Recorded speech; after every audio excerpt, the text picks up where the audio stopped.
Histórias, nossas histórias. E para começar, essa ideia que eu tive de fazer um quadro com algumas histórias do Grêmio, até do futebol como um todo, é nada melhor do que uma história que eu acho que todo gremista deveria conhecer. Acho até que torcedores de outros clubes podem se interessar, uma história muito rica de um dos maiores personagens do Grêmio, talvez, um dos maiores personagens do futebol uruguaio também, que é Hugo de León. Começando do começo, Hugo de León é um cara que nasceu na fronteira do Brasil com o Uruguai, nasceu em Rivera, né, uruguaio, mas ali da fronteira. E por ter nascido ali tão pertinho do Brasil, ele tinha o time dele do Uruguai desde criança, né, o Nacional, e ele também simpatizava com o Grêmio desde cedo, desde criança. Eram os dois times para os quais ele torcia. Ele virou jogador de futebol, acho que aos 17 anos, se eu não me engano, já era capitão do Nacional. Foi um cara que teve uma carreira, né, muito sólida e precoce até.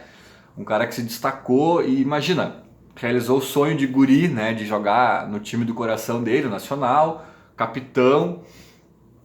E em 1980, esse cara chamado Hugo de León, que era torcedor do Nacional e do Grêmio, conquista uma Libertadores da América jogando pelo Nacional, derrotando nada mais, nada menos que o Inter na final da Libertadores, o rival do seu outro time.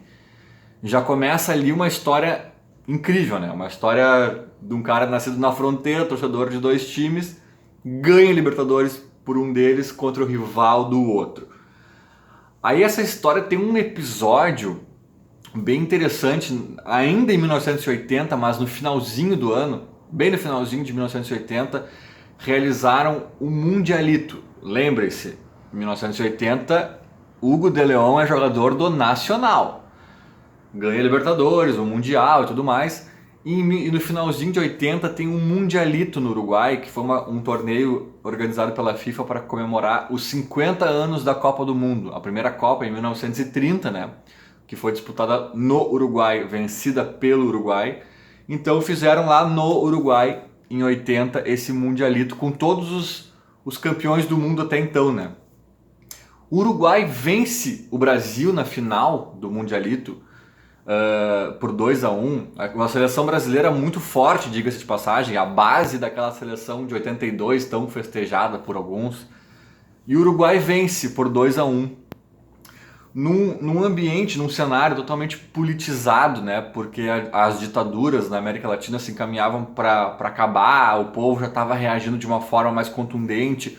O estádio centenário inteiro nesse jogo, nessa final, por alguns momentos gritava vai acabar a ditadura militar. Enfim, esse era um cenário muito forte e se misturava a um sentimento anti-ditadura, um sentimento antinacionalista, né?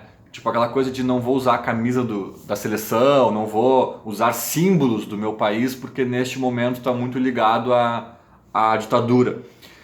E o Hugo de León, que foi um cara sempre, pelo visto, né, desde sempre muito politizado, hoje ele é um político. Ele é um político lá no Uruguai, conhecido e tal. Se eu não me engano, nas últimas eleições até ele foi candidato a vice-presidente pelo Partido Colorado até.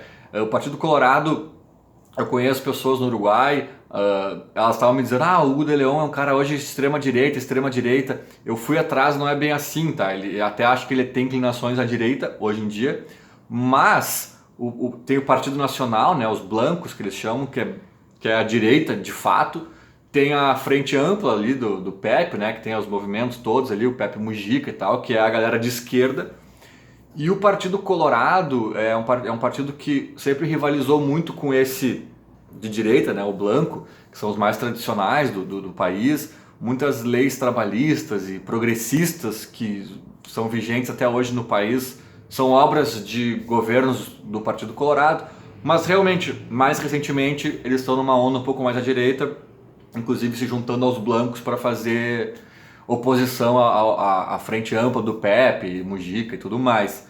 Mas não vem ao caso, né? Não vem ao caso. Eu não sei exatamente qual quais são os posicionamentos políticos do De Leon, mas eu sei que ele é politizado e na época já mostrou isso, se recusando a erguer a taça do Mundialito com a camisa da seleção uruguaia. Ali por perto havia eu não sei até hoje, essa é a parte mais misteriosa dessa história. Não sei se era um jornalista ou se era um agente já tentando fazer com que ele assinasse alguma coisa com o Grêmio ali na época já. Tinha alguém ali que por algum motivo tinha uma camisa do Grêmio em mãos. O De Leon não era jogador do Grêmio ainda. Ele se recusa a erguer a taça com a camisa do Uruguai e esse cara entrega, então ergue com essa aqui, ó. E aí tem aquela foto fantástica que eu vou tentar inserir aqui em algum lugar. No mínimo vai ser a miniatura desse vídeo aqui.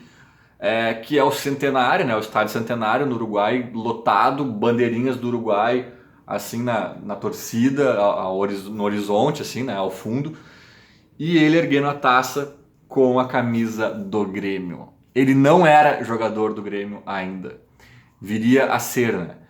E aí, essa história já é fantástica também. O governo do Uruguai, lá, os ditadores, tiram o prêmio dele do Mundialito. Acho que era um carro, alguma coisa assim. O prêmio dele é confiscado por esse ato dele. E, na sequência, ele de fato vai para o Grêmio. Em 83, ele vence uma Libertadores da América contra quem? Contra o Peñarol. Essa história do Mundialito, ela é fantástica, a foto é fantástica, tudo é fantástico, mas ela é só uma cereja do bolo aí no meio dessa história. Agora, as duas pontas que eu acho que são incríveis e que fazem com que todo gremista deveria conhecer essa história é que o cara nasceu na fronteira, ele é gremista e torcedor do Nacional. Ele vence uma Libertadores com os dois, ganhando do Inter e do Peñarol. Isso é muito fantástico. Depois até acho que ele volta ao Nacional no final da década de 80, 89, algo do tipo, e ganha outra Libertadores, enfim. Não vem ao caso, mas o foco aqui é ganhar com o Nacional e com o Grêmio contra Inter e Peñarol. Essa história é fantástica e eu inclusive acho que a amizade entre a torcida do Grêmio e do Nacional talvez seja uma das maiores do mundo.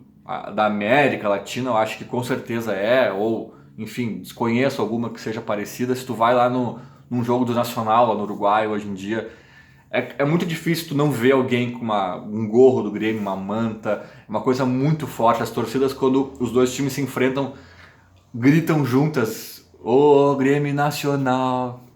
É muito forte e eu acho que tem o dedo de Hugo de Leon nessa história. Claro que existem várias amizades, né? Quem viaja aí para ver jogos fora de casa sabe que o Grêmio pegar o Curitiba em Curitiba é uma amizade. Eu já andei lá com a camisa do Grêmio por volta do Couto Pereira. Se tu vai pegar o Atlético Paranaense é uma guerra, é diferente. Tem torcidas que recebem outras. Sobretudo, a gente está falando aqui de torcidas organizadas, né? Tem essas amizades e rivalidades com outras que são recebidas com churrasco por organizadas de alguns times e com pedras por organizadas de outros times. Isso rola em todo o Brasil. Quem viaja aí para ver jogo fora já sentiu na pele.